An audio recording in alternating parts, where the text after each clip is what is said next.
কিছুদিন ধরে আমার ছেলে কোনো কিছুই খাতে চাচ্ছে না। তো আমার ছেলের জন্য হচ্ছে এই বেগুন ভাজাটা হচ্ছে নতুন। আমরা বলি বেগুন ভাজা, আবার অনেকেও বেগুনই বলে। তো আমি এটা করতেছি আটা দিয়ে, সবাই করে ময়দা দিয়ে, কেউ করে হচ্ছে বেসন দিয়ে। আমি করতেছি, ছেলের জন্য বানাচ্ছি, তাই আমি নিয়ে নিয়েছি আটা, আর দিয়ে দিয়েছি একটু হলুদ, একটু লবণ, আর কিচ্ছু না। তো এইভাবে সুন্দর একটা ব্যাটার বানিয়ে নিয়েছি, নিয়ে পাতলা করে বেগুনটা দিয়ে দিলাম। এবার সুন্দরভাবে মাখাই নিয়েছি। এবার দিয়ে দেবো কড়াইতে তেল। আমি বড় কড়াইতেই রান্না করব, তাই আমি বড় কড়াইটাই বসাইছি একবারে। তো দিয়ে দিলাম তেল। তেল দেওয়ার পরে দিয়ে দেবো এবার বেগুনিটা।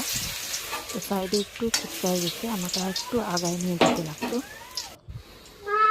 তো এই যে দেওয়ার পরে আরেকটা বেগুনটা আমি আরেকবার দিচ্ছি।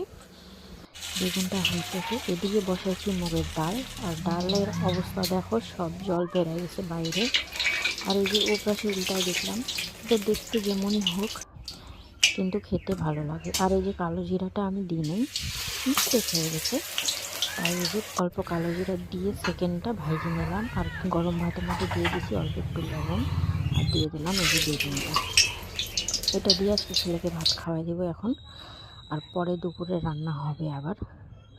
তো কার কার এইভাবে বেগুনি ভালো লাগে, আমারও ভালো লাগে। আমি শ্বশুর বাড়ি আইসি এই বেগুনিটা বানাইছি আর খাইছি। আর